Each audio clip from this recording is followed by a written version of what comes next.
there! Welcome to Mamas Connected, your online source for all of your women's health questions. Prenatal bleeding can be terrifying. Although most women immediately fear miscarriage, there are many other potential causes for bleeding during pregnancy.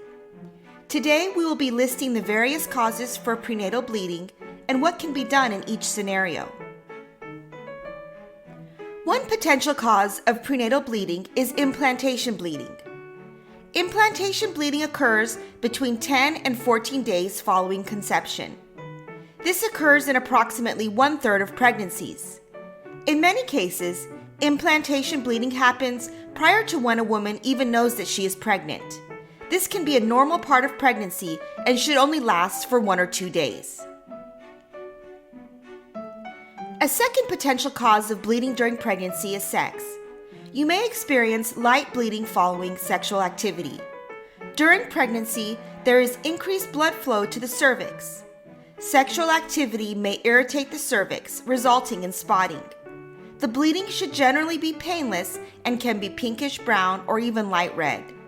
If you do experience postcoital bleeding, it is important that you contact your provider for evaluation. Your provider may recommend that you hold off on sexual activity.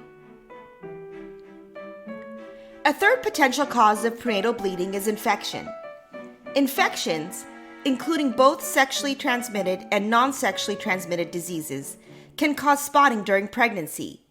If you suspect that you may have an infection, it is important to reach out to your provider for an examination. Often, a simple culture done in the office can be performed to rule out the possibility of infection. A fourth potential cause of bleeding during pregnancy is a subchorionic hematoma.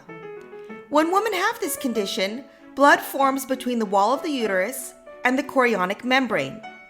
Although subchorionic hematoma does not always involve symptoms, some pregnant women experience heavy bleeding as a sign of this condition. An ultrasound can be used to diagnose a subchorionic hematoma.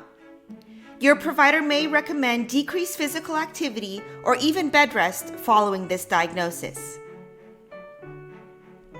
Cervical polyps are a fifth cause of spotting during pregnancy. A cervical polyp is a non-cancerous growth on the cervix. It is diagnosed via pelvic examination. Although cervical polyps can be removed in the office setting, your provider may elect to hold off on removing the polyp until after delivery. A sixth potential cause of prenatal bleeding is ectopic pregnancy.